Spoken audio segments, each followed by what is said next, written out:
And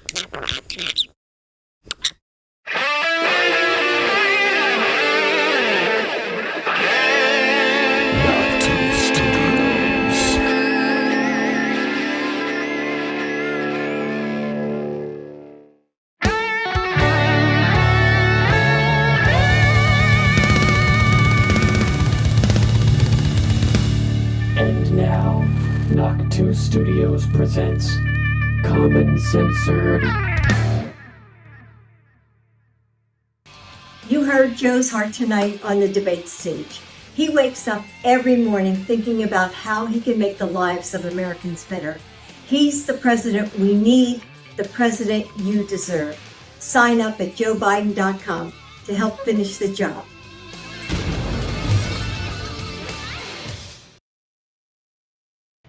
What's up, everybody, and welcome back to Common Censored. Sorry about the audio in the background there. Welcome back to Common Censored, all of you censored commoners. Thanks for joining us today on this beautiful Monday as we break down all the crazy clown world clusterfuck chaos. This is episode 186, coming out fresh off of a ban on X, a permanent ban. I'm banned, guys. I'm banned. So you're going to have to find me at a different for now, pending appeal. We'll see what happens with that. Anyway, thanks for being here. So ridiculous. Make sure to join us Monday through Friday, 6:30-ish p.m. Eastern Time, as we break down all the crazy clown world clusterfuck chaos. Use hashtag CommonCensored on X, where you can find us at Lord Sterling _ because at _ Common Censored is permanently suspended right now. We had some trolls after I gave my opinion on how my legal and lawful opinion on how the medical misinformation and perpetration of global crimes against humanity should be handled. We had one dude in particular and a whole bunch of them attacking my account and false flagging me for all kinds of stuff and then bragging about it when I got suspended. So flip you losers.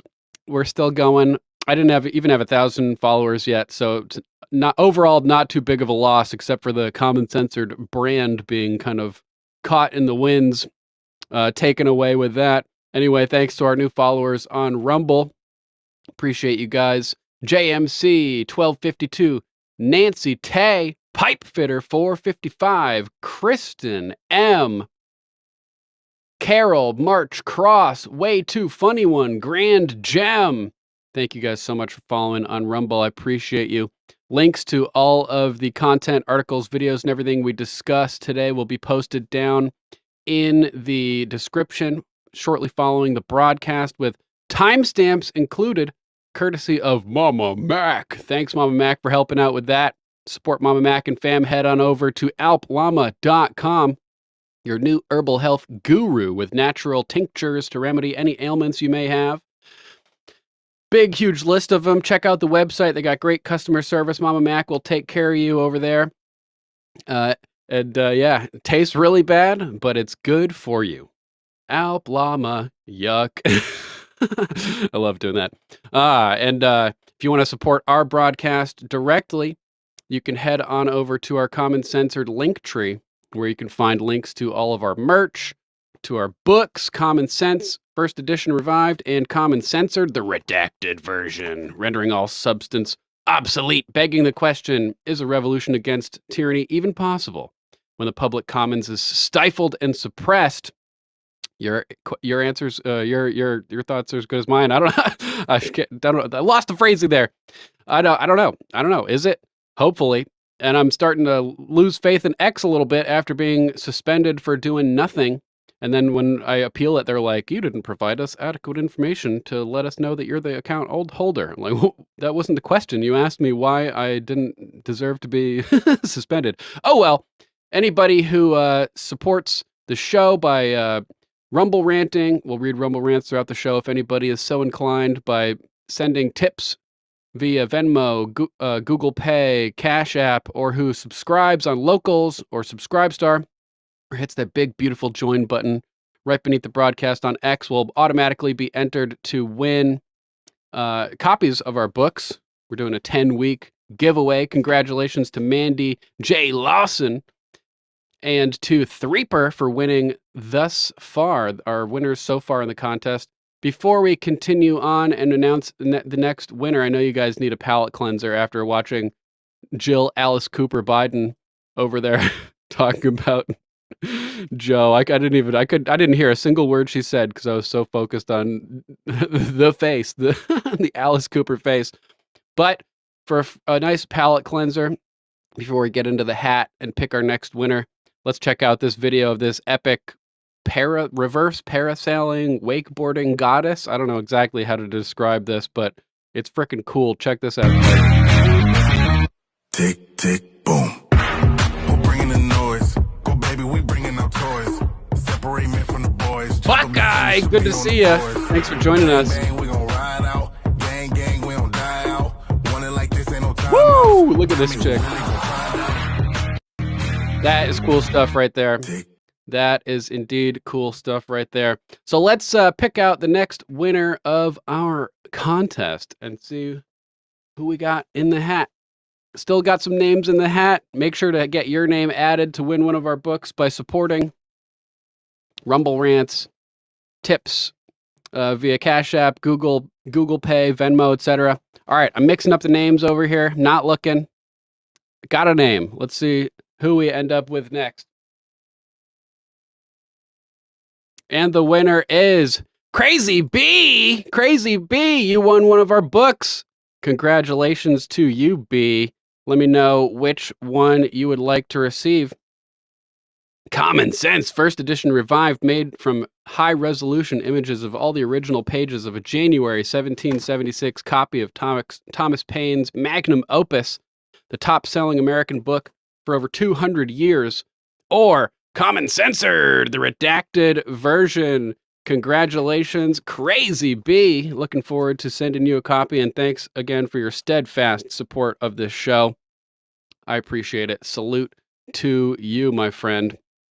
And speaking of merch and everything, I got a couple pictures over here from Sam Duty, who got some stickers. And check this out. He's got our Common Censored logo over here on the window of his truck, the flag version. And then he's also got the parchment version on the opposite side. Shout out to Sam Duty. We appreciate you, Sam. Thanks so much for supporting the show, getting the word out there, functioning as a mobile billboard to advertise the broadcast. I appreciate it. So before we jump into the news, let me finish up the house cleaning type stuff over here with just a brief disclaimer. If I can find the text. Here we go. Disclaimer. Views expressed on Common Censored are only opinions. Assume everything we say is false and research for yourself. We are not giving medical, legal, or financial advice. The only advice we are giving is think for yourself. Question authority. Think for yourself. Question authority. Booyaka! All right. And you know what they say, if you think for yourself, they call you a conspiracy theorist. And if you question authority, they call you crazy, like right out of Plato's Allegory of the Cave. So let's hop into our news for the day. Let's check out this clip from Real Robert over on X. At @real_Rob N. The anti-sheep Freedom of Information Act confirms, quote, it was a coup. It was an interagency effort that overthrew the United States government on November 3rd, 2020. FOIA, quote, we use their own emails, their own documents, their own texts. They incriminate all of them. And William fucking Barr was at the center of it all. I can say with experience, quote, that prison will come out of it. Eventually, they will go to prison. This is not something that's going to be able to be swept aside. Hopefully, that's correct. It starts with Pennsylvania Governor Josh Shapiro, as formal criminal charges have been filed for obstructing and colluding in the fraud to overthrow the U.S. government. Let's take a look at this clip with it looks like Joe Hoft on the left, Leah Hoops and Greg Stenstrom. Let me zoom and enhance for maximal viewing enjoyment over here. And let's check it out. Investigations, forensics, and so forth is you go where the facts lead you. You don't, and what you're saying there is where the facts are is that there was an interagency effort, conspiracy to obstruct federal investigations into election fraud, massive election fraud. And what we had in 2020 was, I could say this today, I think I would have been more circumspect in 2020, but I can say today with great veracity, gravitas, that it was a coup. Boom! It was a coup. Donna, I see you out there, Donna 1437. Thanks so much for sending over these Star Wars playing cards. You know, I'm a big fan of Star Wars, so I appreciate that, Donna. Thanks so much for your support of the show. Appreciate you. Just Dokie, good to see you in the chat. Thanks for being here. Let's continue. And Bill Barr was at the center of that coup, among another group called the Council, the SIGI, which includes the Inspector General Horowitz, and includes the FBI and deputy directors of the FBI, Christopher Wray now, and then it included the U.S. Attorney Generals, which was Barr, then Rosen, and now Merrick Garland. So these people are obstructing these investigations. They retaliate against witnesses. We took all the evidence that Leah just mentioned, filed a disclosure with Jim Jordan and the House Judiciary Committee last July. Very, very detailed, substantiated, specific charges and allegations. I think I provided them to Joe's staff last night. I don't know if he has them, but we'll be posting them later today. Most recently, after 3-year investigation, again, that Leah and a group of people we work with conducted. Real quick, yeah, that's right, Donna. SCOTUS has affirmed Trump's immunity, which is going to gut the Jack Smith case, etc. I'm not sure how I feel about this overall, because I think that people like George Bush and Obama do deserve to be prosecuted. So I kind of have mixed feelings about the idea of the kind of imperial-style presidential immunity, but we'll get into that a little bit later. And in response shortly to court cases, discovery, subpoenas, right to knows, FOIAs, we submitted formal charges to the Pennsylvania Attorney General, who is now Michelle Henry, against Governor Shapiro, who is the former Pennsylvania Attorney General. These are specific criminal charges and violations of USC 18, obstruction of investigations, and collusion and participation in massive election fraud. Those are formal charges that have been filed to her. They were also copied to Jack Smith, who has been charged as special counsel by Merrick Garland to investigate any interference with the transfer of power in 2020, which Governor Shapiro was certainly involved in, and the other bad actors we just mentioned. So Michelle Henry now has a dilemma. She's got formal charges, not only against Governor Shapiro, but the district attorneys here, multiple public officials, law enforcement officers, again, former U.S. Attorney General Barr is deeply involved, and she has a duty. Barr. She has a duty to investigate. They have prosecutorial discretion, but they have a duty to investigate. They cannot choose not to investigate. She must refer these charges to Jack Smith, who's the special counsel, who's also working on the indictments for Trump. It's quite the mess, because it requires both the federal officers and federal agencies and the state agencies, including the Attorney General's office, District Attorney's office, the Inspector General's office. It requires all of them to investigate. And the biggest problem they have is they've had all the documents the entire time. They're their own documents. We use their own emails, their own documents, their own texts. They incriminate all of them. So we have a plan for this, but right now we're sitting here, depending on how they react, but they're in a situation where they now must investigate all the people they were working with, and the evidence is overwhelming. So that's the bombshell, I think. And I think that what will come out of it, people ask me what will come out of it, and I can say with experience that prison will come out of it. Eventually they will go to prison. I like that confidence. This isn't something that's going to be able to be swept aside.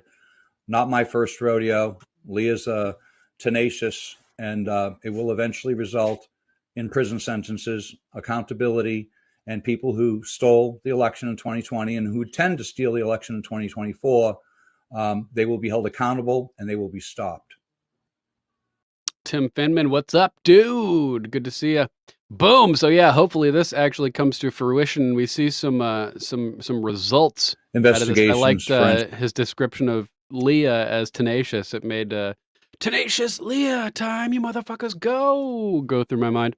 True Explorer over here saying, I knew Bill Barr was engaging in a cover-up when Tom Fitton reported 13 of 14 DAs in the 7 swing states said, quote, no records response to FOIA for election fraud investigations. Yeah, Barr said he was going to hold investigations, and then he didn't. They just did not investigate. You have a duty to investigate. You have prosecutorial discretion, like you said, but you have a duty to investigate, and they didn't even do that. Everybody make sure to follow these intrepid patriots over here. Greg Stenstrom, Joe Hoft, and Leah Hoops. So this is some good news. Hopefully it actually turns into something. Let's hop over to Colonel Douglas MacGregor, who had a good post following the debate where he outlines what we need to be focusing on and offers some potential solutions for things that we could do moving forward to fix this situation to the best of our abilities. Let's check out what Mr. MacGregor, what Colonel MacGregor, sir, has to say. This is a really important video. I'm going to increase the playback speed a little bit so that we aren't wasting a ton of time. But this isn't a waste of time. This is important. Everybody needs to pay attention, think about this. And he has a good suggestion of trying to get an early election because Biden is just unfit to even be operating in that office right now. That's right, Mama Mac. Let's check it out. Americans, the media worked closely with the White House to conceal the truth that was on display last night. Yeah, jet lag. Shout out to you as well over on YouTube. And yeah, look into research Barr's dad. Jet lag says he was dirty also. Barr's dad gave Epstein his first job at like Columbia or one of the New York Ivy League schools. So there's some crazy Epstein connections with Barr. And of course, Barr was the AG, the top law enforcement official in the United States when Epstein was Epsteined under his own care. Effectively, he was in control. So super sketchy. Let's start this over. Americans, the media worked closely with the White House to conceal the truth that was on display last night. President Biden is not fit to discharge the immense duties of the presidency. The alarming evidence of his cognitive decline was on display for all to witness. Yet his enablers and political allies continue to exploit the president to substitute their destructive agenda for the interests of the American people. The unconscionable betrayal of the sacred trust that must exist between the federal government and American citizens is all around us. Destructive executive orders and policy directives, many of which were likely signed when President Biden was in a rapidly diminished state of mind, inflicted tremendous damage on our nation. By opening our southern border, unelected men and women in the White House allowed millions of migrants to illegally enter our country. To these must be added lethal drugs like fentanyl and the endless numbers of human traffickers surging into our communities, jeopardizing the safety and security of our families, especially our children. The executive orders related to energy policy prioritized the demands of climate change advocates over the needs of hardworking Americans. The outcome is skyrocketing energy costs and the end of our energy independence. This is not governance. This is pandering. Reckless spending and money printing has triggered record high inflation. This is not the leadership we deserve. The money printing is the inflation. They changed the definition of inflation in like 2001 era as they passed the whole, as they got rid of Glass-Steagall and instigated the whole mortgage-backed security fraud situation that led to the 2008 collapse. They changed the definition of inflation from an increase in the monetary base, in other words, an increase in the total number of dollars, which can only come from one place, the Federal Reserve, the money printers, the money changers, the bankers. They divert attention from themselves to by changing the definition of inflation to an increase in the prices. Price inflation is a result of monetary inflation. So they're hiding, they're redirecting attention from themselves to the results of their own actions. Don't fall for it. This is semantics. I'm not criticizing Colonel McGregor here, but inflation is the money printing itself. So just know that. The deliberate subversion of the presidency also extends to foreign and defense policy. President Biden's manipulators fueled a proxy war in Ukraine that risks drawing us into a catastrophic confrontation with nuclear-armed Russia. Their unqualified support for Israel's disproportionate actions in Gaza erodes our moral authority and credibility as a champion of peace and stability. These actions drained our defense resources and compromised our moral standing in the world. Sadly, President Biden's fragile mental state was laid bare for all to see in last night's debate. Big time. His responses were frequently incoherent. He appeared lost, even confused, struggling to complete basic thoughts. It was heartbreaking, a spectacle that confirmed our worst fears about his deteriorating capacity. No individual whose mental health is compromised should be allowed to continue in the most demanding job on earth. Americans, we find ourselves at a critical juncture in our nation's journey. In the private sector or in matters of estate planning, the validity of signatures made under such circumstances would be challenged and invalidated in a court of law. How can we accept crucial national decisions being made under these conditions? We can't. The American people deserve better. It is time to ask, who truly governs this country?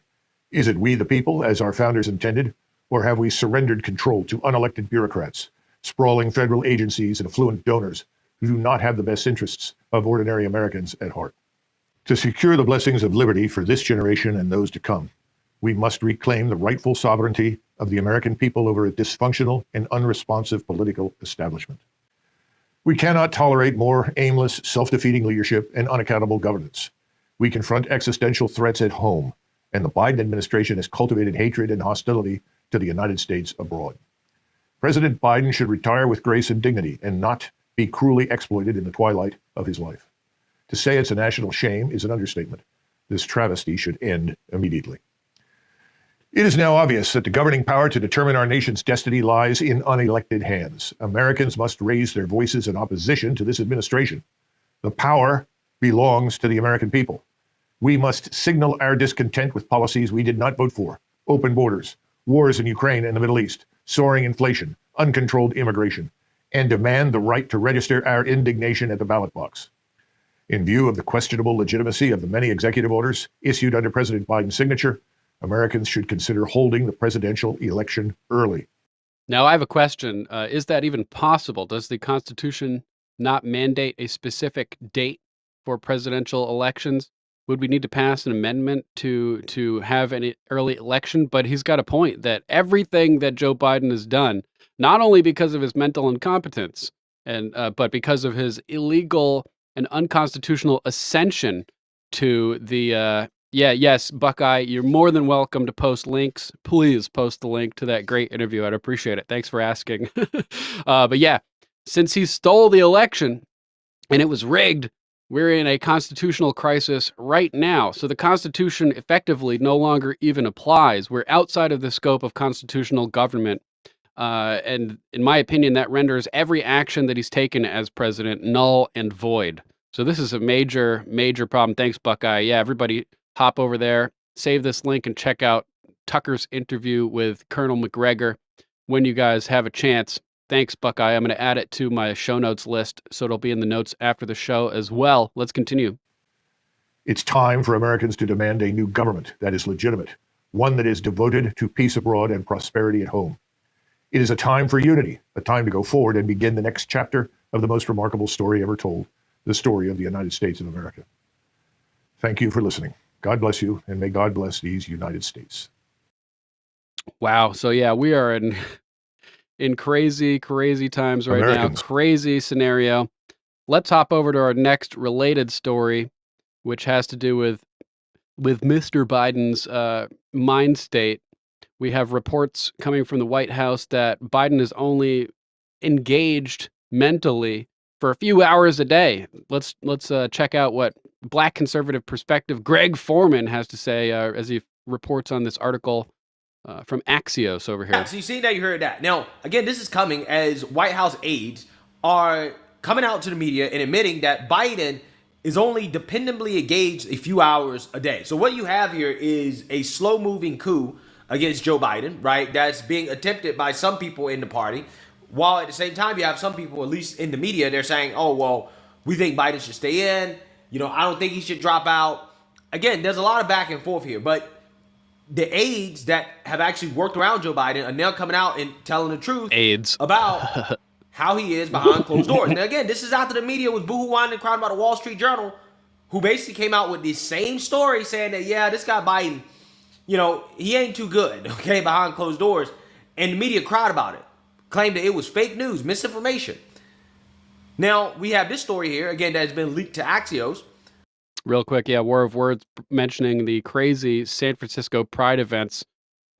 Just unbelievable. They got people out in public with kids walking around, and there's like a fetish zone at this LGBTQFAG event where they have like a little inflatable swimming pool that's filled with piss and a dude in it rolling around in the piss, and people are just coming over and pissing all over him, and he's putting people's dicks in his mouth, and they're pissing in his mouth, and like, sorry to even have to say this, where's the hurl cam when you need it? But super, super messed up that they're doing this kind of stuff out in public.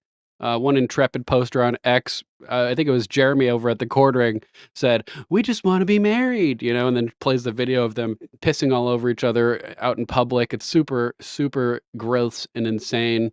And it's just unbelievable. We live in idiocracy, guys. We live in idiocracy, and people are allowing this, and nobody's being arrested, and it's nuts. 2 White House aides told Axios that President Joe Biden has a window of about 6 hours during which he is dependably engaged and not as absent-minded, slack-jawed, or prone to miscues. The 81-year-old candidate, who would be 86 before leaving a second term in office, has faced questions about his age, competence, and stamina throughout the campaign. His performance in Thursday's CNN presidential debate with Donald Trump sparked a huge wave of concerns within his own party, as MSNBC's Joy Reid noted just after the debate ended about whether he would be able to compete and win in November. Okay. Sorry, Tim. So again, you have a whole bunch of liberals who are coming out and, basically destroying Joe Biden, calling for him to drop out, saying that he can't do it. Like, for example, Bill Maher talked about this. He discussed this on his show last night. Now, I don't want to show a lot of the tape from last night because it's too hard to look at. Bill Maher, But such a just show this scumbag, man. one thing. We picked out one thing just for people who don't watch, and they watch this show to catch up on the news. This is what the Republicans are going to show from now until Election Day. Making You're sure that goddamn we're able right. to make every single solitary person eligible for what I've been able to do with the with the COVID. Excuse me, with dealing with everything we have to do with. See that head? Look, if we finally beat Medicare. Thank you, President Biden. President Trump? Well, he's right. He did beat Medicare. He beat it to death. You see the head, the way he turned that head? He wanted to, he knew the 2-shot would be up there. He wanted to have his head turning like, let's watch the guy show how crazy he is. He's looking for it. Look, this election. You're blaming that on Trump? No. These people are total clowns. It's outrageous. Biden's a shit show and Trump's reacting justly, and you're blaming on Trump like, oh, he's just waiting for this. He's making a show out of it. Of course he is. Of course. Like, what do you expect? Biden's out of his freaking mind. Gateway Pundit reporting on this as well. Kristen Taylor writing this article. Bombshell report, Biden only functional from 10 a.m. to 4 p.m., 6 hours. Joe Biden is only functional from 10 a.m. to 4 p.m., according to a report by Axios published Saturday in the wake of Biden's disastrous, not ready for primetime debate with President Trump Thursday night. The report states White House staff know there are, quote, 2 Bidens, one who is fully engaged for about 6 hours a day. Yeah, right.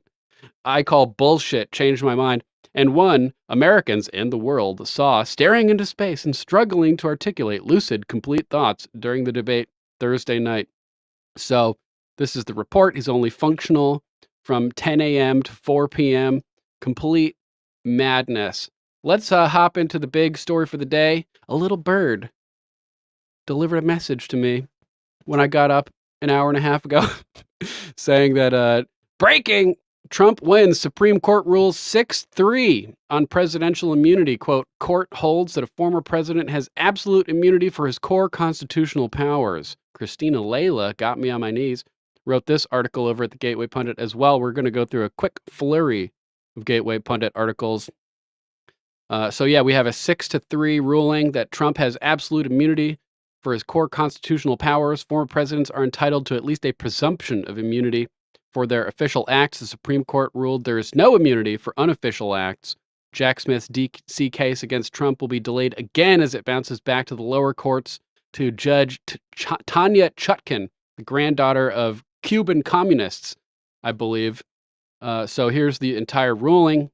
The court holds that a former president has immunity, absolute immunity for his core constitutional rulings. If you guys want to skim through the ruling and check it out, link is in this article. It'll be available in the description after the show, but I'll post it in the comments right now as well. Boom, there it is. So this is interesting.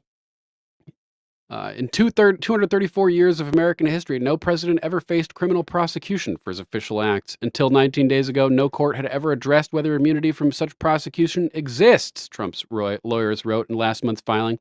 To this day, no appellate court has addressed it. The question stands among the most complex, intricate, and momentous issues that this court will be called to decide. Let's hop over to Trump responding to this ruling. Breaking, Trump responds to historic Supreme Court ruling on presidential immunity by Jim Hoft. In a landmark decision, SCOTUS ruled in favor of former President Donald J. Trump, establishing a precedent for presidential immunity in criminal cases involving acts during a president's tenure.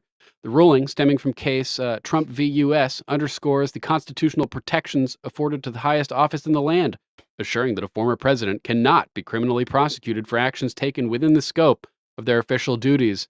So that when it comes to Bush declaring war against Iraq, when it comes to Obama droning American citizens, are those things that it can even be considered official duties? I don't know. The case arose from special counsel Jack Smith's indictment against Trump, accusing him of conspiring to overturn the 2020 presidential election results. The charges including spreading claims of election fraud and attempting to obstruct the certification of the election results. So the key points: absolute immunity for core constitutional powers. Court reaffirmed that president enjoys absolute immunity for actions taken within the scope of his exclusive constitutional powers, such as pardoning authority or foreign recognition decisions. So declaring war on Iraq, it's not within the president's purview to declare war. It's supposed to be Congress. They illegally delegated the power to do that. This is to ensure that the president can perform his duties without fear of criminal prosecution, undermining his ability to act decisively and in the nation's best interests. I think that presidents, for things that they do as president, you shouldn't be able to have states filing lawsuits, etc. If anything, even after they're out of the presidency, Congress should have the authority to prosecute former presidents for their acts, even as president, in my opinion. So that would be the legal way to do it. There would be a conflict of interest in local or state courts, where the president has every citizen who was under the president at that point in time would have a conflict of interest. So the only place that we would not have a conflict of interest, I think, would be in Congress.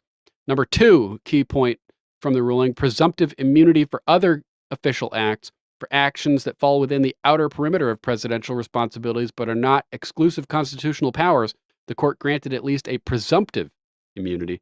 This means that while the president is generally protected from prosecution for these acts, this immunity can be challenged if the government can demonstrate that prosecuting these actions does not intrude on the executive branch's functions. And 3, no immunity for unofficial acts. The ruling made it clear that unofficial acts, even if performed while in office, do not enjoy immunity. This part of the decision aligns with previous rulings such as Clinton v. Jones, which determined that a sitting president is not immune from civil litigation for unofficial conduct. Roberts said, quote, the lower courts rendered their decisions on a highly expedited basis and, quote, did not analyze the conduct alleged in the indictment to decide which of it should be categorized as official and which unofficial, unquote. And it wasn't briefed before the Supreme Court. So let's hear see Trump's response here. He hailed the decision on Truth Social, stating, quote, "Big win for our Constitution and democracy. Proud to be an American." And it's not loading. Unfortunately, I'll see if I can get it to appear. Trump Social, Truth Social may be under attack or something right now because I can't get it to load. But let's hop into a clip of Jonathan Turley, who's a classical liberal, breaking down this ruling as well. Let's check out what Turley has to say. In reading through this opinion, I can't see how this doesn't induce cardiac arrest with the special counsel. At one point in the opinion, they say, look, this is a quote, "The indictment's allegations that Trump attempted to pressure the vice president to take particular acts in connection with his role with the certification proceeding thus involve official conduct. And Hope Trump so, is Z-Man. at least presumptively immune from prosecution for such conduct." The court then goes on to say that the burden, of course, is on Jack Smith. He has to show that this does not pose any intrusions into the executive branch. The court says that that this, quote, "may well hinder the president's ability to perform his constitutional functions." So here the court is imposing a very significant burden on Jack Smith when this goes back to the judge. We talked about how this trial judge has proven to be very favorable towards Jack Smith. She's certainly been motivated to try to get a trial before the election. But the court here is giving much more clear lines than some people expected. They're saying that there is a presumption here that you have to deal with. The burden is high, and the court indicates that it may view this as something that could hinder a president's authority. Trey, the Biden campaign clearly is indicating that they think this is a loss, at least in the way they wrote that statement that Dana read. I want to just read for 1 second about the dissent from Justice Sotomayor, who writes the dissent with Kagan and Jackson. "Today's decision to grant former presidents criminal immunity reshapes the institution of the presidency. It makes a mockery of the principle foundational to our Constitution and system of government that no man is above the law." Whatever happens, as you read through this decision, it does expand the power of the executive. It is pretty consequential if we look at it big picture, Trey.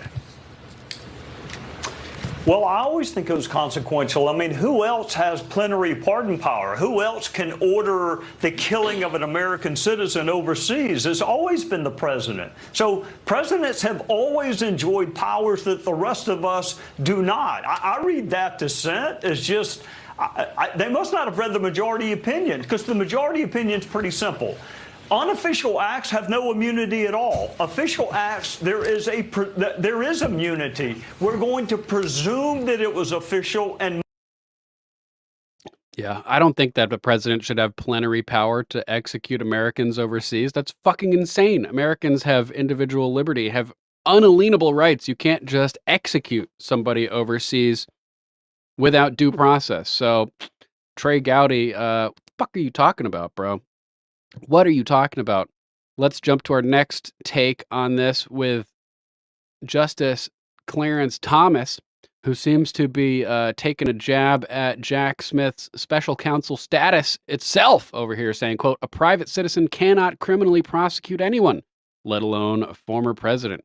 Clarence Thomas questions Jack Smith's authority and blistering opinion on immunity ruling. Again, Christina Layla. Amazing to me how these writers on on news websites like this are able to write so much in a single day. It blows my mind. Exactly, Threeper. Obama did that. He murdered Anwar al-Awlaki, I think that's the right name, who was an American citizen, with a drone strike at a wedding, if I'm remembering correctly. Completely insane that that's just okay, and that they're claiming the president has plenary power to do stuff like that. I disagree. Conservative Supreme Court Justice Clarence Thomas questioned Jack Smith's authority as special counsel in his concurring opinion on the High Court's presidential immunity ruling. Former presidents are entitled to at least a presumption of immunity for their official acts, but there is no immunity for unofficial acts, they ruled. So let's see.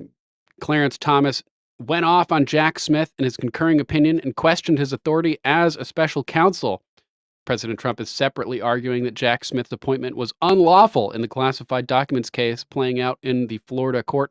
Clarence Thomas questioned Jack Smith's authority because he was a private citizen when he was tapped as a special prosecutor. Quote, I write separately to highlight another way in which this prosecution may violate our constitutional structure. In this case, the Attorney General purported to appoint a private citizen as special counsel to prosecute a former president on behalf of the United States. But I am not sure that any office for the special counsel has been, quote, established by law, as the Constitution requires. They never went through the full lawful process to make this dude a special counsel. Article 2, Section 2, Clause 2, by requiring that Congress creates federal offices, quote, by law, the Constitution imposes an important check against the president. He cannot create offices at his pleasure. If there is no law establishing the office that the special counsel occupies, then he cannot proceed with his prosecution. So that would require the Congress to create the office. A private citizen cannot criminally prosecute anyone, let alone a former president, Clarence Thomas said. Clarence Thomas argued that no other former president has been prosecuted for official acts, despite numerous past presidents taking actions that would argue that he argues would constitute crimes. Quote, no former president has faced criminal prosecution for his acts while in office in the more than 200 years since the founding of our country. And that is so despite numerous past presidents taking actions that many would argue constitute crimes. If this unprecedented prosecution is to proceed, it must be conducted by someone that is duly authorized to do so by the American people. The lower courts should thus answer these essential questions concerning the special counsel's appointment before proceeding, Clarence Thomas wrote. Thomas also argued that Jack Smith is not Senate confirmed. Trump's lawyers are also using this argument before Judge Cannon. Quote, the Constitution sets forth how an office may be created and how it may be filled. The Appointments Clause provides, quote, the president shall nominate and by and with the advice and consent of the Senate shall appoint ambassadors, other public ministers and consuls, judges of the Supreme Court, and all other officers of the United States. So just like Trump's Supreme Court picks had to go through the Senate process to be confirmed, Jack Smith would have had to go through the same process to be confirmed as a special counsel, which also renders null the idea that Trump verbally appointed Sidney Powell to be a special counsel just prior to Christmas in 2020 when all this crazy election stuff was going down. Continuing, whose appointments are not herein otherwise provided for, and which shall be established by law, but Congress may by law vest the appointment of such inferior officers as they think proper in the president alone, in the courts of law, or in the heads of department. Article 2, Section 2, Clause 2. The constitutional process for filling off an office is plain from this text. The default manner for appointing officers of the United States, quote unquote, is nomination by the president and confirmation by the Senate. Quote, but the clause provides a limited exception for the appointment of inferior officers. Congress may, by law, authorize one of three specified actors, quote, to appoint inferior officers without the advice and consent of the Senate. As relevant here, the head of department, such as the Attorney General, is one such actor that Congress may authorize by law to appoint inferior officers without senatorial confirmation. Thomas once again reiterated that a special prosecutor must be Senate confirmed. So it's all illegitimate, just like the J6 Unselect Committee, illegitimate, illegal, unconstitutional, invalidated. This whole prosecution needs to be invalidated as well. Quote, before the president or a department head can appoint any officer, however, the Constitution requires that the underlying office may be, quote, established by law. The Constitution itself creates some offices, most obviously that of the president and the vice president, although the Constitution contemplates that there will be, quote, other offices of the United States whose appointments are not herein otherwise provided for. It clearly requires that those offices shall be established by law, by the Congress. And established by law refers to an office that Congress creates, quote, by statute. So, boom, the whole Jack Smith thing is unconstitutional. He needs to be removed immediately. Let's hear what Mike Davis has to say about this whole thing. Reaction to Supreme Court ruling on presidential immunity, Mike Davis rips liberal justices. Quote, they put their partisan politics above their most important job, protecting the Constitution. That's right. Let's check out this. Oh, let's go to Mike Davis now on the steps of the Supreme Court. Win today for President Trump. The court 6-3 held that the President of the United States is immune from criminal prosecution for his official acts.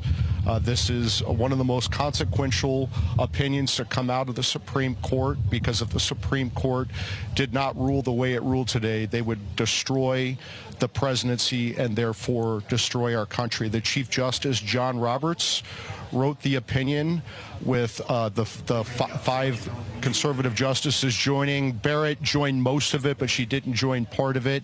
Justice Sotomayor wrote the dissent with the two liberal justices, Jackson and Kagan, joining that. There was also another dissent written.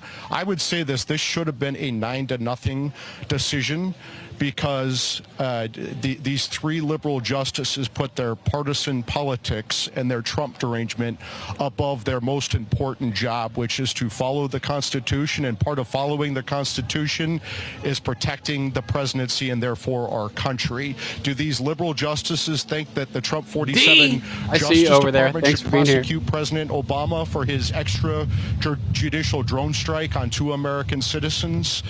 Do these three liberal justices think that the Trump 47 Justice Department should prosecute President Biden for the migrant crime that he caused with his illegal mass parole of over 10 million illegal immigrants? Do these three liberal justices think, well, they probably do, they think that the Trump 47 Justice Department should prosecute President George W. Bush for lying about weapons of mass destruction and the hundreds of thousands of deaths? These three liberal justices are a disgrace for ruling the way that they did. They are just purely partisan. Hey, hang on, Mike, stay right there, because I'm going to come back about absolute versus limited immunity. Stay right there. We have Senator Rand Paul joins us now. Senator Paul, before I get to Tony Fauci, I got to ask you your first take on what you just heard about the immunity vote at the Supreme Court, sir. I think it's good news. The question I would have is, they say official acts will be immune. Was the speech on January 6th an official act? I think that's probably going to go back to the original court to make that decision. Is that correct? I think we're going to determine that. I'm going to get Mike Davis to break it down, but I think that's right. So it's absolute immunity for official acts and then a no immunity for unofficial acts. So that's going to have to be, we're going to break that down today. I also liked James Woods' take on this over here. He had some nice verbiage, some nice prose. The Obama-Biden cabal just got a lovely and well-deserved kick in the teeth from our SCOTUS. Without the amazing foresight of our founding fathers, these thugs and their minions would destroy our republic with their never-ending lawfare grifts. That is right. Allison Dyer over here saying, I don't think the Biden administration lives in the real world at this point. Talking about Blinken. We'll get into Blinken shortly as well. But first, let's hop over to Viva Fry, who is saying people are missing the most important important part of today's Supreme Court ruling on immunity. So let's hear what Viva Fry has to say. Alrighty, party peoples of the interwebs, the moment we have long been waiting for, the Supreme Court has issued its ruling in the Trump immunity case. That's right, Tim. 6-3, I think I can summarize the decision as follows. There is absolute immunity for presidential acts within his constitutional powers. D, the invalidation of the January 6th committee rendered all subpoenas void. So that should mean that Steve Bannon isn't going to prison, because now the underlying charge has been rendered null and void, since he never had to comply with an illegal subpoena in the first place. Mike Johnson and the House sent an amicus briefing to the Supreme Court to ask them to intervene in the Bannon case to make sure that he doesn't go to prison. Shoemaker, good to see you out there, brother. Thanks for joining us. There is no immunity for purely private acts, and there is presumptive immunity for acts within the outer bounds of the presidency. That was the 6-3 majority decision. I say more interesting than the majority decision was the judicial butt slapping by the majority of the dissent. I mean, you read their assessment of the dissent's opinion and basically accuses them of ignoring the Constitution, ignoring the separation of powers, and fear-mongering because they have no reason, logic, or arguments to rely on. The dissent's positions in the end boil down to ignoring the Constitution's separation of powers and the court's precedent, and instead fear-mongering on the basis of extreme hypotheticals about a future where the president, quote, feels empowered to violate federal criminal law, end quote. Ouch. That's a summary. We'll go into a bit of a more detailed breakdown maybe later. For the time being, and I want to be the first to address the importance of what many in the media have, as of now, fair enough, it's only been like 6 hours, not even 3 hours since the ruling. What the media has not yet paid attention to or not yet emphasized the importance of, not Clarence Thomas's dissent, because Thomas was of the majority, but issued his own ruling, issued his own written judgment, because he opined on an element that is probably more important than what was a foregone conclusion of at least some presidential immunity for purely presidential acts, so that you don't get rogue district attorneys and corrupt politicians prosecuting presidents willy-nilly because they have no presidential immunity even for presidential acts. Justice Clarence Thomas addressed a question that had been brought before the Supreme Court by way of amici, whether or not special counsel or ordinary citizen Jack Smith's appointment was lawful in the first place. And Justice Clarence Thomas points out that, it's important to preserve the Constitution. That's what this decision does. It preserves the powers of the presidency, and it preserves the republic, the constitutional republic that is these United States of America. But he said more of a threat, potentially, than not recognizing presidential immunity or offering presidential immunity where the president obviously should benefit from presidential immunity. That's not going to create someone who's above the law and tear apart the republic. But what might? The unlawful appointment of special counsels who are actually ordinary citizens that were not created in virtue of any aspect of law. I'm going to take my glasses off and read this to you. This is Clarence Thomas concurring but issuing his own decision, and I've highlighted some of the sections. I write separately to highlight another way in which this prosecution may violate our constitutional structure. In this case, the Attorney General, capital A, capital G, purported to appoint a private citizen as special counsel to prosecute a former president on behalf of the United States. But I am not sure that any office for the special counsel has been, quote, established by law, end quote, capital L law, as the Constitution requires. Boom, real quick. We just hit 100 viewers live for the first time in months on Rumble. So thank you, everybody, for joining us. To all of you new censored commenters out there, this is Common Censored. I'm Lord Sterling, and we work together as force multipliers to spread truth, to help exacerbate and accelerate the Great Awakening, to defeat the global communist takeover before it subsumes and destroys the United States entirely. Thanks for joining us and help spread the word. Use hashtag CommonCensored when you share the broadcast on X. Share the link everywhere. Thanks. Requires Article 2, Section 2, Clause 2, by requiring that Congress create federal offices, quote, by law, end quote, the Constitution imposes an important check against the president. He cannot create offices at his pleasure.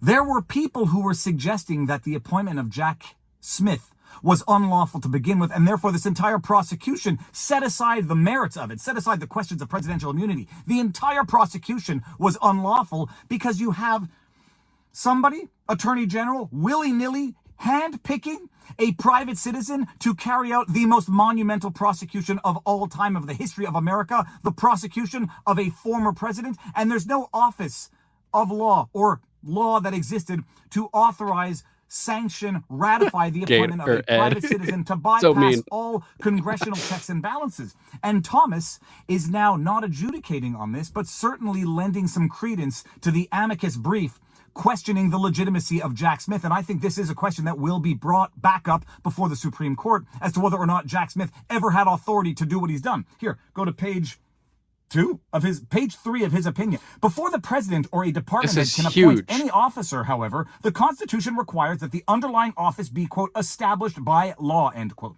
The Constitution itself creates some offices, most obviously that of the president and vice president. Although the Constitution contemplates that there will be, quote, other officers of the United States whose appointments are not herein otherwise provided for, end quote, it clearly requires that those offices, quote, shall be established by capital L law. And, quote, established by law, end quote, refers to an office that Congress creates by statute. What do we... So we already talked about this. Let's skip ahead and see if it gets into anything different. End quote, is not a trifling technicality. If Congress has not reached a consensus, this is some new stuff. Butt spanking to the Attorney Butt General spanking. saying you had no basis to do what you did. You didn't even rely on any statutes. You just broadly invoked some general laws, and nobody knows what the heck you relied on to appoint a private citizen to prosecute the president. At page 8 in his decision, Clarence Thomas writes as follows: whether the special counsel's office was, quote, established by law, end quote, is not a trifling technicality. If This Congress is has not crazy. reached a consensus that a particular office should exist, the executive lacks the power to unilaterally create and then fill that office. Given that the special counsel purports to wield the executive branch's power to prosecute, the consequences are weighty. Our Constitution's separation of powers, including a separation of the powers to create and fill offices, is, quote, the absolutely central guarantee of just government, end quote, and the liberty that it secures for us all. There is no prosecution that can justify imperiling it. Well, it doesn't get any clearer than that. Clarence Thomas is laying it thick on Attorney General, laying it thick on Jack Smith. And although this is not the question in this particular judgment to be answered, my goodness, is he laying the groundwork for future contestations and challenges to Jack Smith's appointment by the Attorney General to begin with. And Clarence Thomas ends his separate opinion with the following. And there are serious questions whether the Attorney General has violated that structure by creating an office of the special counsel that has not been established by law. Those questions must be answered before this prosecution can proceed. We must respect the Constitution's separation of powers in all its forms, else we risk rendering its protection of liberty a parchment guarantee. And to that, we can only end with the glorious slow clap. Well done, Justice Clarence Thomas. You are my favorite Supreme Court justice. There is no question. I don't know all of them, and I don't know the history of the United States Supreme Court, but my goodness, Clarence Thomas has issued some of the most amazing, insightful, and I would dare say, judicially damning decisions ever, this being number one, at least to me. Slow clap. Majority decision. So that's it. While the rest of the media is focusing on the majority decision, and CNN and MSNBC are going to be praising the courageous dissent, which relies not on law, not on logic, but only on hyperbole and fear-mongering, I am highlighting Justice Clarence Thomas's overlooked, as of now, decision, separate opinion in this case, because it is damning, it is amazing, and it is going to come back to bite Attorney General and Jack Smith in the butt. If you like what I do, you know what to do. Like, share, subscribe. Make sure you're notified. Make sure you have... Boom! Everybody follow Viva Fry. He's making a really good point here. Everybody's focusing on the immunity thing, but the appointment of special counsel Jack Smith's validity as a whole is also a really important aspect of this that everybody needs to think about. Let's check out what Senator John Kennedy is saying as a result of this ruling. Let's bring in another member of the Senate Judiciary Committee, Louisiana Republican John Kennedy. Senator, always good to have you. Oh man, yeah, Alicia, that's a really important point. Personally, she says, I believe usury needs to go again as well. Get rid of usury, charging interest on loans. It's an abusive system that is designed to destroy people, basically. So I agree with that, Alicia. Good call. With us, thank you very much. So, from your perspective as an attorney and someone on the Judiciary Committee, who's right there, Trump or Blumenthal? Well, I think Senator Blumenthal is wrong. I would make 3 points. Number one, remember that it was the Justice Department that overreached and asked for this opinion, and the Justice Department got it. They got it good and hard. Number two, you didn't have to be Oliver Wendell Scalia to see this opinion coming. It was predictable because it's the law. The Constitution and common sense demonstrate that the Justice Department can't prosecute a president, not criminally, for an official 151. Act. That's hardcore, Mama Mac. For a personal act. Now, if last time I drank 151, somebody got hit in the head with a fire poker. Wasn't me. I didn't do it. I'm just saying I was there. It happened. 151 is super The hardcore. Justice Department wants to prosecute a president for his behavior. The Justice Department has the burden of proving that it's a personal act. And the Supreme Court said, we're not going to do your work for you. Boom. So let's check out some of the left's frantic responses to this. The Biden camp has responded to the SCOTUS immunity ruling with an unhinged statement attacking Trump. Christina Layla just pumping out massive amounts of work today. Biden campaign on Monday responded to the Supreme Court ruling. Biden-Harris camp didn't take the Supreme Court's decision well. They issued an unhinged statement and attacked Trump with lies. Quote, today's ruling doesn't change the facts, so let's be very clear. That's all they ever do is be very clear. Let's be very clear. We were very clear about this. Let's be very clear. So let's be very clear about what happened on January 6th. Donald Trump snapped after he lost the 2020 election and encouraged a mob to overthrow the results of a free and fair election. They're talking about Trump lying. He said peacefully, patriotically, total bullshit. Trump is already running for president as a convicted felon with the same reason he sat idly. For the very same reason he sat idly by while the mob violently attacked the Capitol. You mean when he told everybody to go home? He didn't just sit idly by. He thinks he's above the law and is willing to do anything to gain and hold on to power for himself, the desperate Biden camp said on Monday. Just blatantly, blatantly projecting their own opinions on their own characteristics onto Trump. Everything that they say Trump did here is exactly what they did, basically. Biden camp absurdly claimed Trump's promising to be a dictator on day one and once again floated the bloodbath hoax. Yeah, this is coming from a guy who locked up his main political rival, leaders who have their political opponents arrested: Stalin, Hitler, Mao, and Joe Biden. Since January 6th, Trump has only grown more unhinged. He's promising to be a dictator on day one, calling for our Constitution to be terminated so he can regain power, and promising a bloodbath if he loses. The American people already rejected Donald Trump's self-obsessed quest for power once. Joe Biden will make sure they reject it for good in November, Biden-Harris said. So here's their statement. You can go check that out if you want to. And we have reports that Biden may be holding a press conference tonight, 7:45 Eastern Time. Nick Sortor reporting. Breaking, Joe Biden will address the nation on Trump's Supreme Court immunity win tonight at 7:45 p.m. Eastern Time.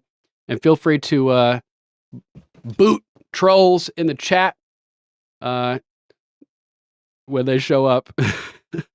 Let's move to our next article, also from Gateway Pundit.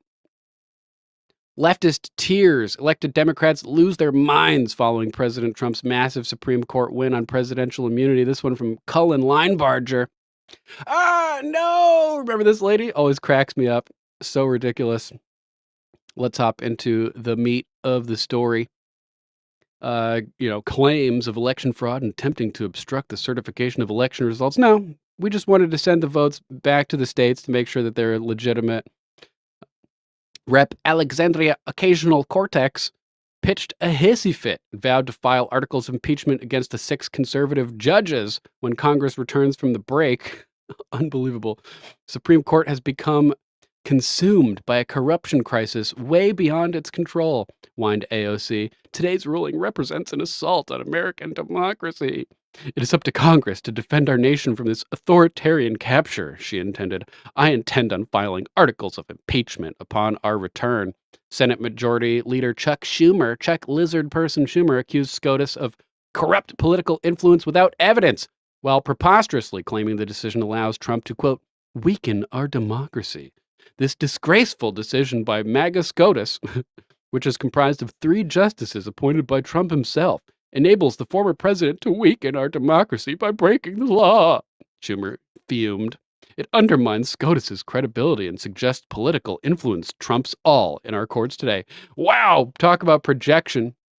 As all of their cases against Trump are clearly politically influenced, Rep. Steve Cohen's response was even more vicious. He accused the court majority of aiding and abetting treason while taking a despicable shot at Justice Alito's wife, Quote, it's the Republican court, Cohen seethed. Quote, it's not the United States of America's. Next, they'll fly the flag at the Supreme Court upside down and won't call Alito's wife to do it, he continued. Quote, shame on the 6 aiders and abettors of treason. Rep. Ted Lieu, Democrat, California, who fancies himself a constitutional scholar, seemingly yelled while writing that the court, quote, just made shit up to protect Trump. The extreme justices on the court, 3 of whom were appointed by Trump, just made shit up to protect him, Lieu complained. Nowhere in the Constitution does the word immunity appear. This is radical judicial activism by the MAGA justices.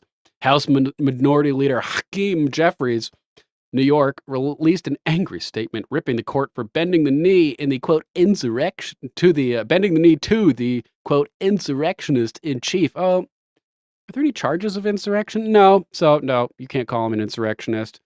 Innocent until proven guilty, clown boy. He specifically accused the conservative justices of, quote, setting a dangerous precedent, and said Democrats would, quote, engage in aggressive oversight and legislative activity to bring them into, quote, compliance with the Constitution. So all these clowns. Rep. Ilhan Omar, Minnesota, called the ruling, quote, a scary day for democracy, while lobbing various insults at Trump. Quote, the Supreme Court can no longer be trusted to uphold the Constitution, she whimpered. If Donald Trump is reelected, this convicted felon, rapist, and twice impeached former president will be able to do whatever the hell he wants. It's a scary day for American democracy. Last but not least, former Speaker Nancy Pisspants Polydent Pelosi, California, accused the court of going rogue and called the decision, quote, an insult to the vision of our founders. Quote, today, the Supreme Court has gone rogue with its decision, violating the foundational American principle that no one is above the law, Pelosi claimed. Quote, the former president's claim of total presidential immunity is an insult to the vision of our founders who declared independence from a king. And it doesn't stop there. Mueller's hatchet man, Andrew Weissman, melts down over SCOTUS immunity ruling, floats absurd SEAL Team 6 assassination hypothetical. See, stuff like that, that's not within the president's duties. So there's no immunity for crazy shit like that. Mueller's hatchet man, Andrew Weissman, who's been behind all of this stuff, like in the shadows, pulling the Russiagate strings, doing all kinds of crazy shit all along, melted down on Monday after the Supreme Court ruled 6-3 that Trump has absolute immunity for his core constitutional powers. Former presidents are entitled to at least a presumption of immunity for their official acts. The Supreme Court ruled that there is no immunity for unofficial acts. Quote, you could make the argument that it is official conduct at the very least presumptively, Weissman said, referring to the absurd hypothetical argument that a president could order SEAL Team 6 to assassinate a political rival. What if the president decides that a political adversary is a threat to democracy and orders the killing? Weissman said, referring to Biden-appointed Judge Florence Pan's argument. Let's take a look. This decision today makes it so imperative that the person who holds the office understand the limits on and exercises those powers with restraint, because this... So something that none of the presidents have done in the past 50 years, basically. The thing that is not dealt with here is the hypothetical that was dealt with in the Court of... This guy also just sounds like a fig, if you know what I'm saying. Replace the I with an A. ...appeals about SEAL Team 6. And it is unclear how... Flustercluck 99. Good to see you in the chat. Thanks for being here, Flustercluck. They actually studiously avoid dealing with that, because you could make the argument that that is official conduct. At the very least, presumptively How would official. you make that argument? You'd sit there and say, I have determined as commander-in-chief that this is necessary. And the way that Judge Pan in the lower court phrased it was, what if the president decides that a political adversary is a threat to democracy? I could say that, anybody could make any argument, that, full on soy boy energy, Tim Finman, exactly. Anybody can make any argument that anything is official conduct. Let the courts decide if it is or not. Clearly, assassinating political rivals is not official conduct. It's ridiculous. And orders the killing. That is and why isn't that now an official act with a presumption of immunity? And you don't look at motive. You can't consider that he's doing it to get rid of his adversary. I want to bring in Melissa Murray, but Chuck, here. Total Clown World. Watch the full interview with Weissman here. No, we're not going to do that.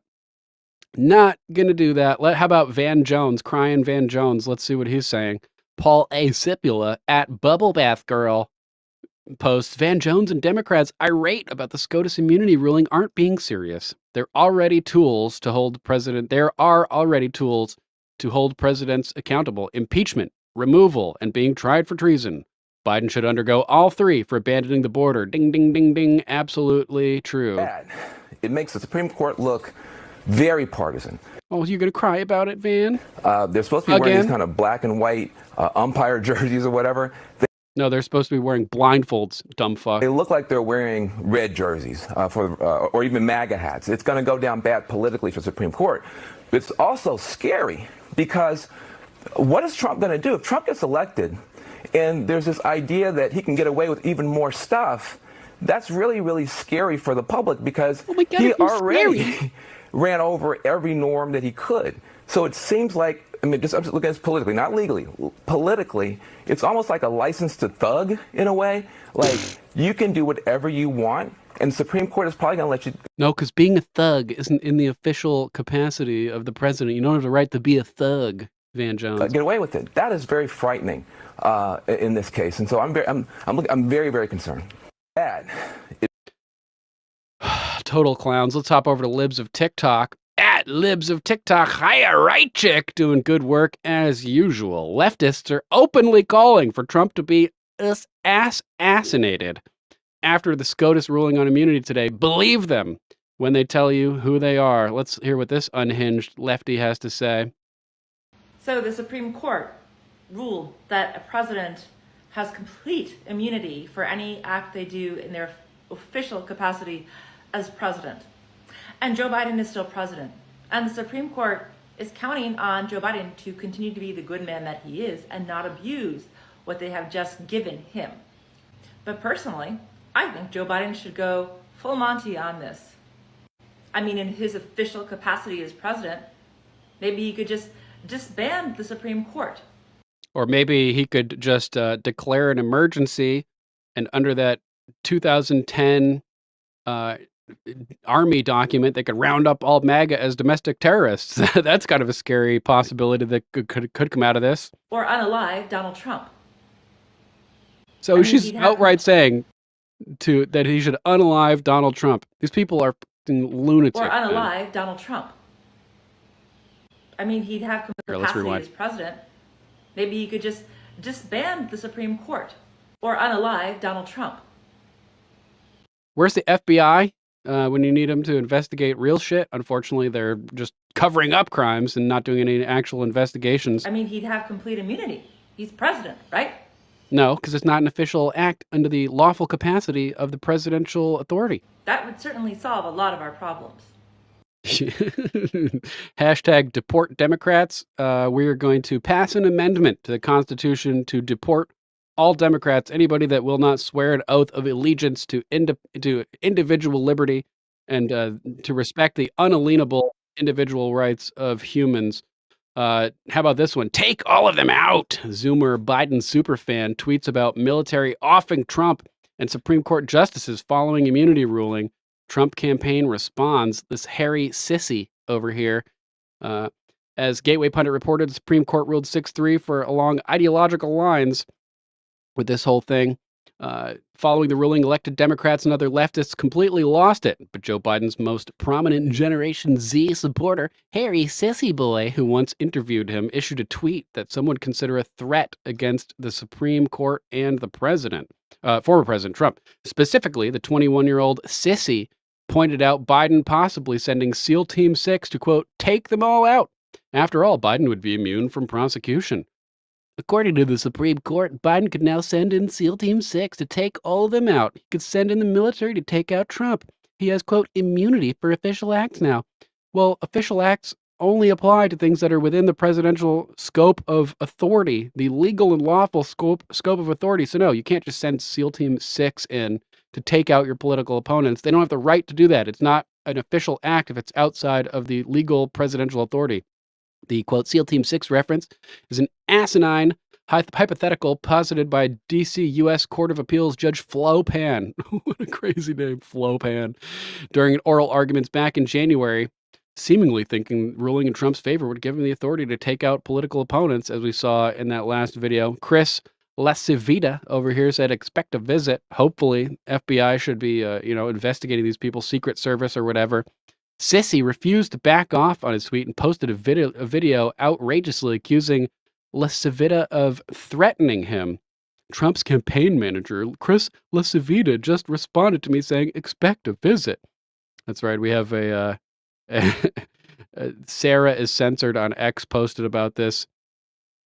At Sarah is censored, Sarah Field saying, Breaking Harry is freaked out because he was threatened with consequences. Let's take a look at his unhinged response over here. So Donald Trump's campaign manager just threatened me on social media. I'm not joking. In response to the immunity decision from the Supreme Court this morning, I said on Twitter, according to the Supreme Court, Biden can now send in SEAL Team 6 to take them all out. He could send in the military to take out Trump. He has immunity for official acts now. And I guess the Trump campaign didn't like that very much because Trump's campaign manager, Chris Lascivita, responded to me by saying, expect a visit. Now, what do you think that means? It means that you're going to be investigated, dipshit. It means that you're out here advocating for the murder and assassination of a president and Supreme Court justices. It means that the Secret Service needs to pay you a visit. What the fuck do you think it means? Trump campaign threatening me with a visit? Are they saying they're going to... The campaign? What are you talking about, dude? You must have an IQ but below room temperature to make that conclusion based on that. Expect a visit by the Secret Service and FBI. That's what he means. Clearly. Moron, jackass, dipshit, dumb fuck. Send their guys to my house to try to keep me quiet so I won't advocate against their candidate? Is that what he's implying here? You know, I'm just using my First Amendment rights to tell them how awful their candidate is. But of course, the Trump campaign doesn't believe in all that. Trump said he wants to be a dictator on day one. This really is the perfect summary of the Trump campaign. Their candidate is so terrible that they have to resort to tactics like this. But here's my message to Chris Lascivita and the entire Trump campaign. No. I won't be quiet. The tens of millions of Americans who don't support Donald Trump won't be quiet either because we see Donald Trump for what he is, a con man, a fraud, and a convicted felon. Clown world.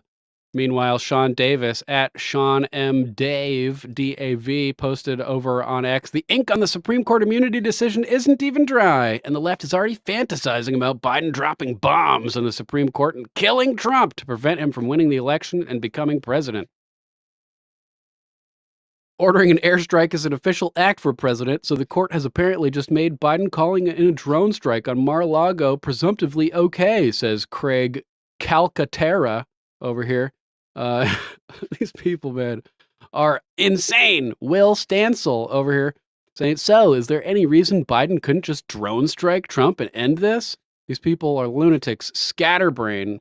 Biden, this is at Bit Scatterbrain. Biden should drone strike the Supreme Court justices' houses as an official act of the presidency. You can only do, I already said it, so I don't need to repeat.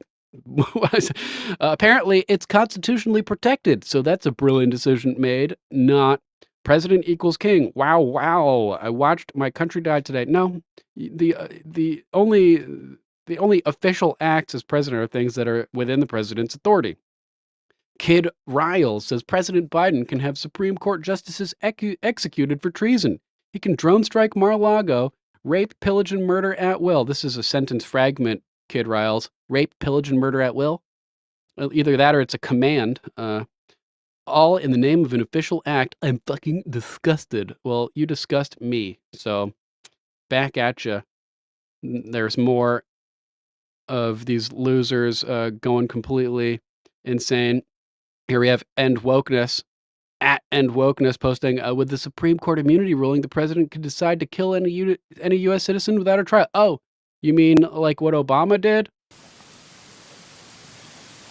I would have detained and prosecuted al-Awlaki if we captured him before he carried out a plot, but we couldn't.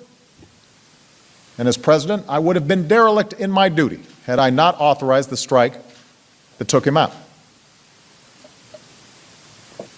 Bullshit. Where's the bullshit flag when you need it, guys? Where is the bullshit? Ah, here it is. Here's the bullshit flag. Here it is. The bullshit flag's coming out. It's bullshit, dude. Bullshit. Bullshit. People bullshit. Is just total and utter. No. No way. Bullshit. Bullshit. Bullshit talking. Of course, the targeting of any American raises constitutional issues that are not present in other strikes. Obama, make me sick, bro. Make me sick. These people are insane, like totally crazy. So, in summation, is presidential immunity a good thing? I don't know. I'm not convinced entirely. I think that Congress should at least be able to impeach and prosecute presidents, even for quote unquote official acts, if they are, illegal and unconstitutional. It all depends. So let me know what you guys think in the chat. That's right, War of Words. It killed a 16-year-old. Killed a 16-year-old. Super insane. For now, let's hop over to our next topic. Did you guys see Drunk Pelosi on CNN? This is fucking crazy. Black Conservative Perspective posted this article, or this video on his page. Drunk Nancy Pelosi claims Trump has dementia, an unhinged rant after confronted with brutal poll. Take a look at Drunk Pelosi over here. Wild and out. We begin this morning with reaction to the first presidential debate of 2024. Our polling unit asked voters how they view the candidates now, right, including their cognitive health. The results are not encouraging for the president. The number of voters who say President Biden has the cognitive ability to serve has dropped from 35% earlier this month to 27%.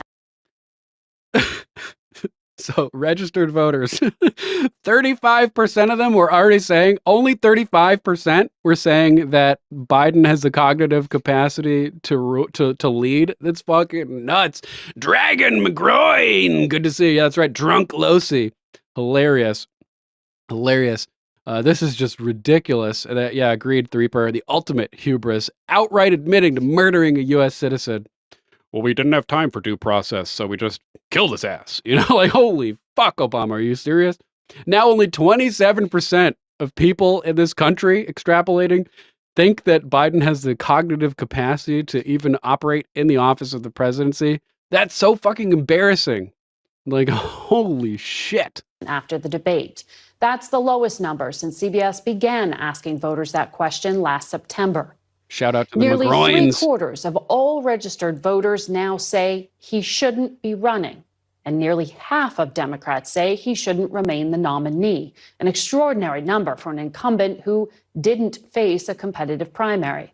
And by the way, while the press, and for some reason they don't, there are healthcare professionals who think that Trump has dementia, that his connection, his thoughts do not go to... There's healthcare professionals that think that Trump has dementia. She's wasted, man. Together. And, while he may be saying we're enablers, we see Joe Biden up close. We know how attuned he is to the issues, how informed he is. And I debate with him about legislation, and not debate, but discuss it with him. He's right there. So Bullshit. In any case, it was a bad night. Let's not sugarcoat that. It was a bad night. It was a... Boy, oh boy, oh boy, oh boy, oh boy. In a continuation of the Democrat Party civil war, because that is what's currently happening, as you have the pro-Biden Democrats, the ones that want Biden to stay in the race, despite the fact that it seems as if Biden can't beat Trump at this point. Skip ahead, there's more. Of President Biden. How that works. So without further ado, let's get into it. Close ally of President Biden, former House Speaker Nancy Pelosi. Thank you so much for being here. What is your reaction to that poll? 72% of voters say they don't think that the president is fit mentally or cognitively to be president. Well, what do they think about the other guy? Do they think that he... Just completely ignores the question. Distract, divert, Insane, completely insane. He has the integrity to be president after that performance. Let us not make a judgment about a presidency on one debate. Well, I mean, she sounds like Biden, man. I want a blood alcohol test. Breathalyze this bitch. See, here's the problem. We're not making a judgment based off one debate. We're making a judgment based off 3 years of disaster. Okay, we've had 3 years of disaster. The debate is just the icing on top, right? It is the cherry on top. It just confirms that, okay, not only is this guy's administration just bad, right? But he is not running it, okay? He is definitely not all the way there, right? He's too old and senile to be president. Also on top of that, it's just so funny how Dana Bash asked a question about Biden and she tries to deflect to Trump. Now, again, if this was a Republican would have pulled that tactic. What would Dana Bash done? Oh, no, this is not about them. This is about your guy, right? This is about Trump. You have to talk about Trump. See, everybody want to say like this. Even if it's unhinged, it makes no sense. Let's talk about what it means to people in their lives. And that's why you're not seeing much change in the polls on this. The difference between Joe Biden and the former president is so clear. If you are a woman. Yeah, it's super fucking clear. Joe Biden's demented. That's the clear thing. Colin Rugg over here at Colin Rugg, Colin with 2 L's, Rugg with 2 G's. New, Nancy Pelosi claims, quote, healthcare professionals say Trump is actually the candidate with dementia before having a senior moment of her own. The gaslighting is crazy. During an interview with CNN, Pelosi gaslit the American people before she was seen seizing up, appearing to forget how to talk. There are healthcare professionals who think that Trump has dementia, that his connection, his thoughts do not go together. So in any case, it was a bad night. Let's not mental breakdown, sugarcoat that. Let's hear. Dementia, that his connection, his thoughts do not go together. She sounds wasted. She sounds wasted. White girl wasted up in here. His thoughts do not go together. And, while he may be saying we're enablers, we see Joe Biden up close. We know how attuned he is to the issues, how informed he is. And I debate with him about legislation, and not debate, but discuss it with him. He's right there. So in any case, it was a bad night. Let's not sugarcoat that. It was a bad night. It was a great presidency. What a lunatic. Oh, let's hop over to our next topic. Former World Economic Forum staffers accuse founder Klaus Schwab of sexual harassment. Oh, no. Klaus, what have you done, you dirty dog? Various female employees of the World Economic Forum have gone on record to accuse its founder, Klaus Schwab, of sexual harassment. According to an investigation by the Wall Street Journal, Schwab is facing accusations of sexual harassment and creating a hostile work environment. One of Schwab's misdeeds allegedly involves targeted employees aged over 50 for dismissal to lower the average age of the workforce, with his HR chief Paulo Gallo when his HR chief Paulo Gallo refused to comply with this directive without valid performance-related reasons, Schwab fired him. Back in 2017, Schwab reportedly dismissed a young woman leading to a startup initiative after she informed him she was pregnant.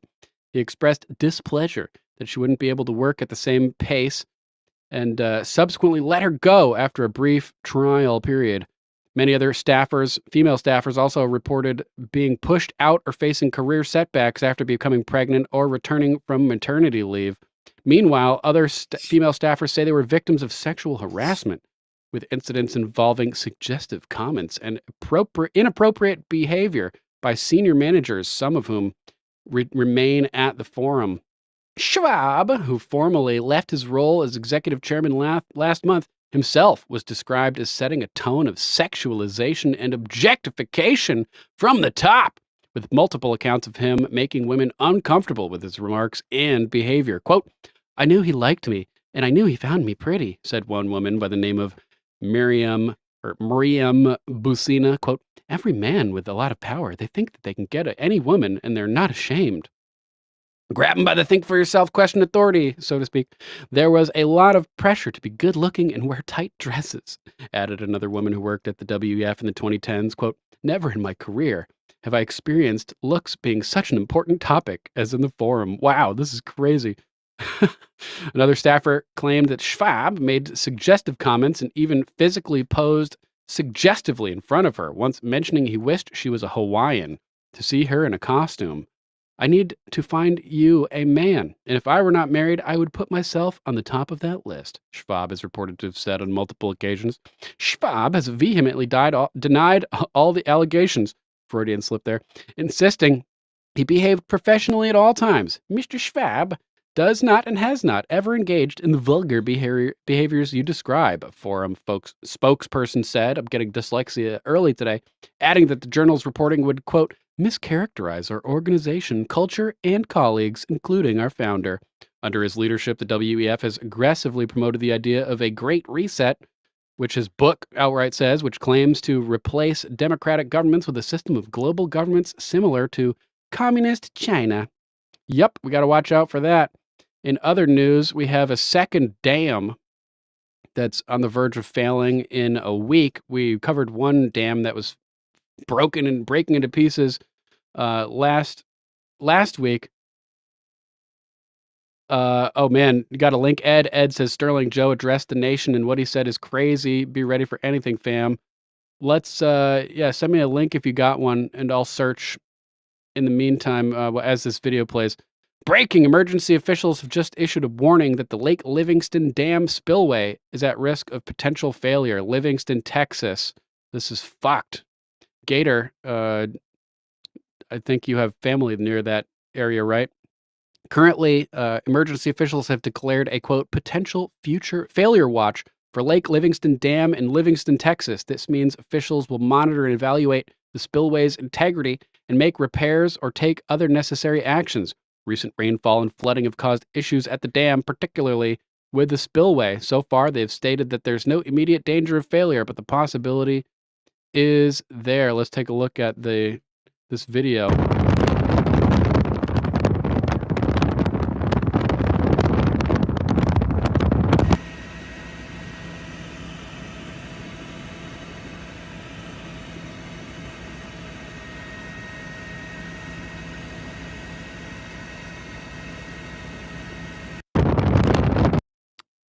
So super insane. I think I found the video of Biden's statement as well. So we'll get to that in a brief moment. But of course, they're trying to blame climate change for all of this stuff. Thanks, Rich, for sending this article.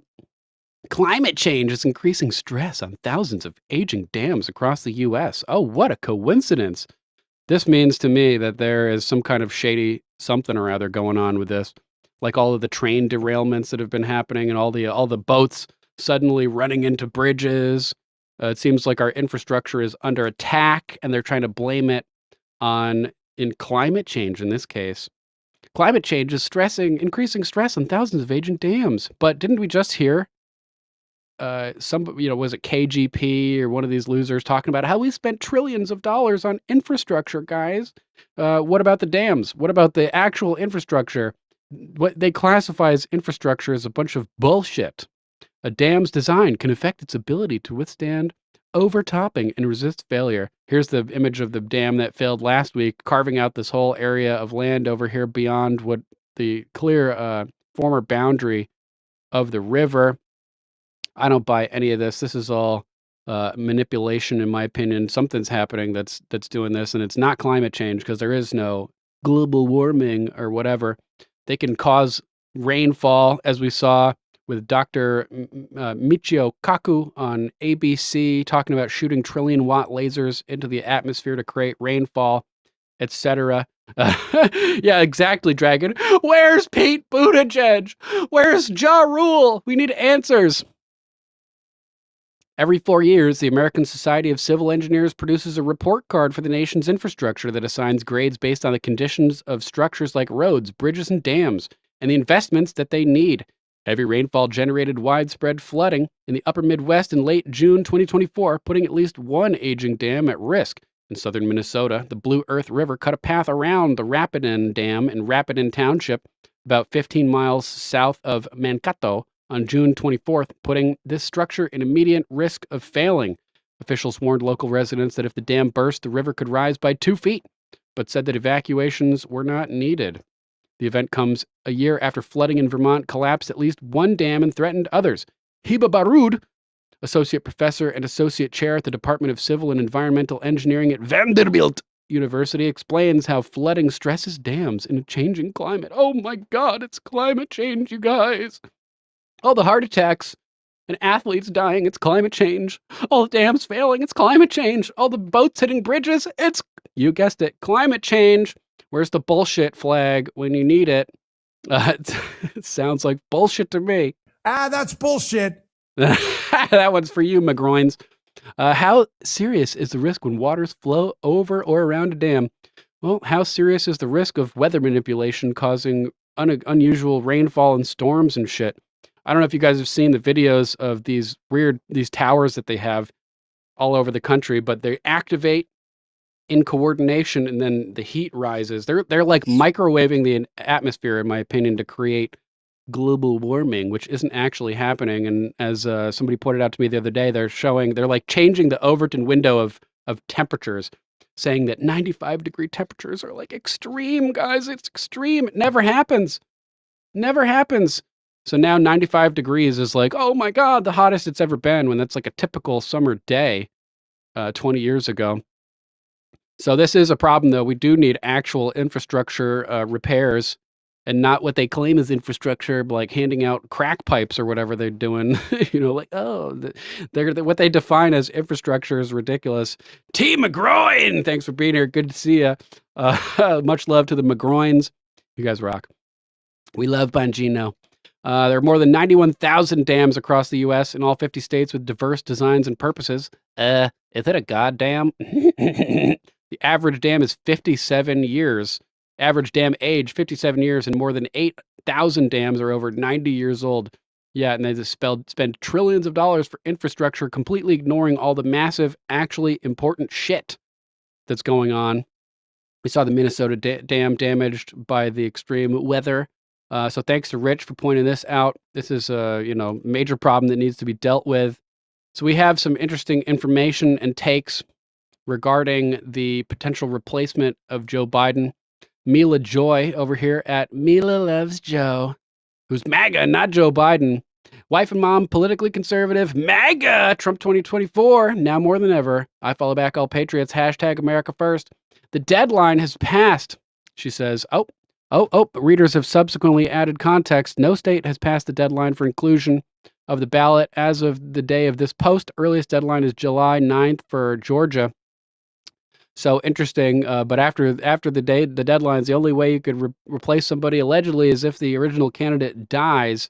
Although I did have a video of Vivek breaking down the details and saying that there are workarounds and ways that they can replace candidates all the way up until basically the election date. Kiddo McGroin, good to see you. Sergeant, no, what's up, Sergeant? Thanks for being here, guys. I appreciate you. So in important news, though, while we've all been distracted by the debate and everything, crazy stuff is indeed going on. At Shadow of Ezra posted this. While we're all distracted by the debate, the Russian government issued a grave accusation against Ukraine and, quote, outside foreigners, unquote, claiming they are supplying radioactive and chemical weapons capable of triggering a dirty nuclear bomb for a false flag operation. Ukraine is denying these reports. Let's check out this clip from RT and see what's going on with this. Ukraine is turning into a landfill of radioactive waste, according to the Russian Defense Ministry. It says Kiev is receiving a range of chemical substances from abroad that can be used to create so-called dirty bombs. Real quick, yeah, war of words, say 25th Amendment also, but then you get camel toe. Heels up, Harris. We need to just encourage the Democrats to keep Joe as their candidate because it's our best chance to win leading up. We don't want to get Gavin Newsom in there or anything. If people were so stupid that they were able to be tricked by Dementia Joe, even when he was full of, his brain was full of shit-riddled dementia, even back in 2020, clearly in a cognitively impaired mind state and capacity, then they'll fall for anybody that they replace him with this time, except probably Kamala. So I'm worried about Gavin Newsom with his Joker smile, because if people fell for Biden in 2020, they will definitely fall for Gavin Newsom, I think, and he's the only one psychotic enough to be willing to take the fall for the downfall of the U.S. Let's continue. According to the available operational information, the import of radiochemical substances into the territory of Ukraine for further disposal continues. These substances turn the country into a landfill of spent nuclear fuel and waste from hazardous chemical industries. I think this is an AI voice reading this. I hear this voice all over the place. The main supply routes are organized through Poland and Romania, while organizational, logistical and financial issues are personally supervised by the head of the Office of the President of Ukraine, Andrei Yermak. These substances can be used to create a so-called dirty bomb with its subsequent use under a false flag. Ukraine's creation of dirty bombs and their potential use for provocations has been a concern to Moscow since 2022. Russian experts underlined that Kiev has had access to materials from its nuclear power plants, such as the inactive Chernobyl plant, as well as from radioactive waste disposal sites used by chemical and nuclear industry enterprises. Smash that like button, guys, like it's a demon rat, like it's your mother-in-law, Gator. Ukraine has long denied having this type of radioactive weapon or any intention to create or acquire it. But Moscow's fears have now been echoed by a former British MP, citing defence sources. I've got defence analysts feeding me information, and they're in, services, and they're saying that there is going to be a nuclear detonation in Europe. Who by? Well, it could be a dirty bomb. I mean, there's a lot of nuclear material floating around in Ukraine from their nuclear reactors. I mean, to create contamination, all you need is some conventional explosives and some nuclear material, and you've got a dirty bomb. They may have already been set off in the Donbass area now. Thanks, Dragon. And that could be the false flag that starts the war. Yeah. There's many ways it can be done. Like 9/11. Like 9/11. Well, we spoke to former member of the UN Biological Weapons Commission and military expert Igor Nikulin, and he says Ukraine can't be preparing a dirty bomb independently. Wiley, what's up, guys? I think it may be difficult to create such a weapon on your own, but with the help of Western specialists, it is quite realistic because... Yeah. They're going to bring in the CIA and NATO and go in and make dirty bombs in Ukraine and do fucked up shit, guys. Be ready for it. Oh man, this is such a fucked up situation. They can't allow the election to happen this year because the left is going to get demolished, and Trump is going to put Kash Patel and Vivek and others in his administration and just gut the deep state chainsaw style as opposed to chisel style. So they can't allow it. They're going to have to do something crazy, try to prevent the election by kicking off World War III. Putin, please continue to be the adult in the room and continue incremental escalations to avoid something major happening. But if they launch a dirty bomb or something, all bets are off. Because they have everything for this. Nuclear waste in large quantities, as well as missiles. Right, Sergeant, even if they are all outdated October like surprise. The only question here is whether Western sponsors will allow such a shot to be fired. But it seems that they are already allowing everything. A dirty bomb is just as dangerous as a nuclear explosion, even of low power. At least, this is a long-term infection of a large area. And Ukrainians have already had incidents with their missiles flying to the territories of Moldova, Romania, Transnistria. So they can use this as precedent to say, well, it just happened. Also, I do not trust any international institution. Oh, it just happened. It wasn't us. Total false flag BS. Oh, man. Careful, guys. Because if the IAEA Commission has not been able to find out within 2 years from which side the Zaporozhye nuclear power plant is being shelled, what can we talk about? Everyone knows the answer except for the IAEA inspectors. The same happened with the Organization for the Prohibition of Chemical Weapons when it made a conclusion even without entering the territory of Syria remotely. By the way, this was one of the reasons to launch a special military operation, because Ukraine was preparing a strike on the Donetsk and Lugansk People's Republics, and another strike on Russian territory via dirty bomb. And not only a dirty bomb, they had a lot of things prepared. Immediately after the start of the special military operation, thousands of liters of various substances, the most dangerous diseases, were destroyed, so to say. We were ahead of them. The actual stocks of biological weapons in Ukraine were comparable to those that the US had at the time of signing the Biological and Toxin Weapons Convention. That's right, It's clear Buckeye. that they were talking about thousands of liters of various concentrates that they were ready to use. Therefore, any delay would be equal to death. Yep. Lead is Ed's precious metal. And it will be very precious if shit pops off. Oh man, make sure you guys are stocked up. And while you're here, make sure to smash that like button like you're Connery. Where's the clip? Where's the clip? Oh man, don't have the clip immediately available. You guys get it. You're going to act hysterical. I'll slap you like I'm Connery. Let's hop over to another story that's related to this. Chris Wick News, at Chris Wick News on X, a startling accusation. In a shocking turn of events, Russian President Vladimir Putin has issued a grave warning to the world. He claims that the United States, under the control of deep state operatives, is preparing to launch a second pandemic aimed at disrupting the 2024 election. And I think it's time to probably terminate the YouTube feed if we're going to get into anything talking about pandemics and whatnot. So let me post the link to the broadcast down in the YouTube comments. Boom! And make sure to come join us over on Rumble, guys, where the water's warm and we can talk freely where we all float down here. Thank you, guys. If you're watching on YouTube, sorry to have to ditch you. But we got to do what we got to do. For all 5 of you, click that link. Come on over and join us in alt tech. We got to drag people off of mainstream big tech and bolster and promote alt tech. So that's what we're doing. You can also find us over on Getter and Truth now. I forgot to mention that earlier, @_Common Censored. So there's that. We got to support alt tech. All right, guys, we'll catch you on the flip side. If you're watching on YouTube and can't join us, sorry to ditch you. But until then, let's get